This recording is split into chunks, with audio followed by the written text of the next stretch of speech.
አባቴ ከብቶቹ ሽጦ ውጭ እንደላከ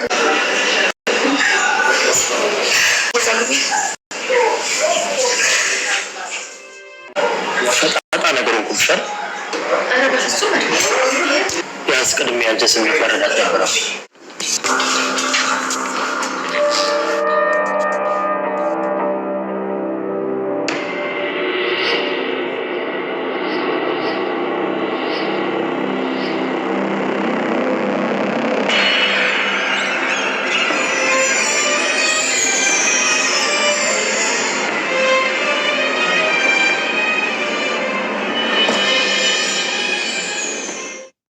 ትትና እንግዲህ ከጭንቀትና ከሀሳብ ከነበረባት መከራ ወጥታ ዛሬ በራሷ አዲስ ህይወትን አዲስ ተስፋን ሰንቃ ወደፊት እየተጓዘች ነው የምትገኘው። የማያልፍ የለምና የሰው ልጅ በጤና ከኖረ ችግርና መከራ ምንም አይነት ነገሮች ቢነባበሩ እግዚአብሔርን ከተደገፈ የማያልፍ ቀን የለም የሚለውን እንግዲህ በትትና ያየነው ነው የሚሆነው በእርግጠኝነት ማለት ነው። ብዙ ነገር የተማርንበት ተስፋ አድርጋለሁኝ።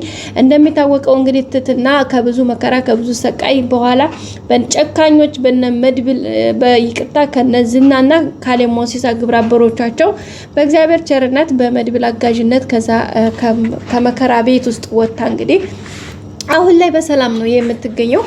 ለሱም እንግዲህ በጣም ነው ደስ የሚለው ማለት ነው ቤተሰቦቻችን።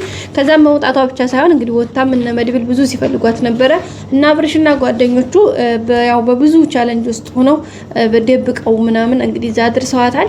በመጨረሻም እንግዲህ አሁን ላይ የራሷን ህይወት ወደፊት ለመኖር እየተመኘች ነው የሚገኘው። ከመመኘትም ባሻገር ሀሪፍ ተስፋ አላት። አሁን ላይ እንግዲህ መድብልን አብርሽንና እንዲሁም ገልሞን የመሰሉ በዙሪያዋ ያሉ ምርጥ ሰዎች በቃ አንዱን ከነዚህ አንዱን መርጣ የራሷ የህይወት አጋር ለማድረግ እንግዲህ እሷ በራሷ አስባ ሰንቃ ተነስታ ነበረ። ዛሬም እንግዲህ ፏበሽ ብሎ የመጀመሪያው ቅድሚያውን እንግዲህ መድብል ይዞት መድብል እንግዲህ ጓደኛ ያለሽ ወይ ፍቅረኛ ልትሆኚ ትወጃለሽ ማለት ጥያቄ አቅርቦላታል።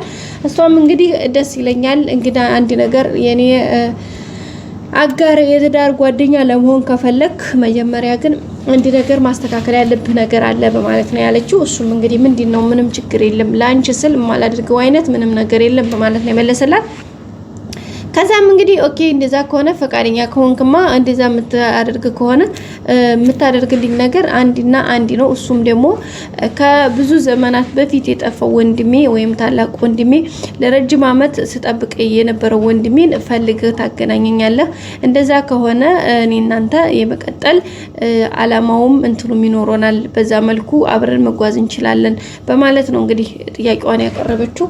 ከዛም እንግዲህ እሺ ምንም ችግር የለውም እንኳን ይሄ ታዲያ ቀላሉን ነገር ምንም ነገር ማናደርገው ነገር የለም እሱም ይሆናል ወንድምሽም ይመጣል እኔና አንቺ እንጋባለን ባለ የኔም ውዷ ባልተቤቴ ትሆኛለሽ በማለት ነው እንግዲህ የገለጸላት። እሷም እንግዲህ ኦኬ ይሆናል እንደምታሳካውም ተስፋ አደርጋለሁኝ። ምክንያቱም ደግሞ ካሁን ቀደምም አይቻለሁኝ ከዛ ከተዘጋ ጨለማ ቤት ውስጥ አውጥተኸኛል ምንም ሳታቀኝ። ስለዚህ አሁን ደግሞ እንደምታሳካው እንደምታደርገውም ባለሙሉ ተስፋ ነኝ በማለት እሷም እንግዲህ ያላትን እምነቷን ገልጻለታለች። በዛም እንግዲህ እሱ በጣም ደስተኛ ነው። ምንም አታስቢ ሁሉንም ነገር እናሳካዋለን አብሽሪ አንቺ ብቻ ደህና ሁኚ በማለት እንግዲህ ሀሳቡን አስተያየቱን ሰጥቷታል። እሷም እንግዲህ በጣም ደስተኛ ነች። ሁኔታው ተሳክቶ እንግዲህ በቅርቡ እሷም ወንድሟን አግኝታ ሁኔታዎች ሁሉ እርግጠኛ ሆነው ህይወት ወደፊት እንደሚቀጥሉ ተስፋ እናደርጋለን ቤተሰቦቻችን።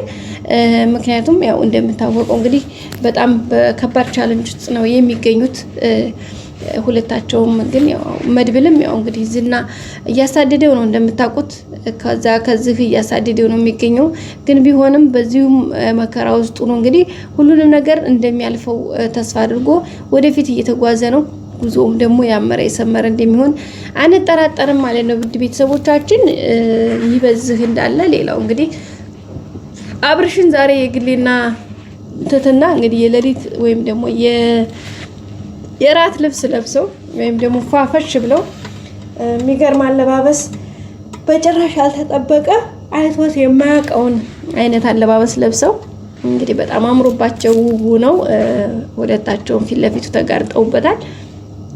እሱ ብቻ ሳይሆን አብርሽም መሳይም ተንከሲስ ባሉበት ነው የመጡት። ሁለቱም እንግዲህ ተመካክረው ይሁን አላቅም ግን ፊት ለፊታቸው ግጭር ብለዋል። እንግዲህ ምን አይነት ሀሳብ እንደሚሰጥ በጣም ግራ ነው የሚያጋባው። የግሌም እንደዛው አብርሽም እና ትትናም እንደዛው። እንግዲህ አብርሽ ወደ ማንኛው ይሄዳል? ምናልባት ወደ ትትና ሊሄድ ይችላል። ወደ ትትና ከሄደ ደግሞ የግሌ ማለት ነው ጋይሶች እየተደበድበዋለች፣ ትገለዋለች፣ ያርዳ ነው የምትሰቅለው። ምክንያቱም የትትና እንግዲህ ቀሚሱን የገዛላት ያው እንደሚታወቅ መድብል ነው። ግን መድብል ገዝቶላት ራት ሚጋነሽ ምናምን ሲላት ያው ፈቃደኛ አልሆነችም።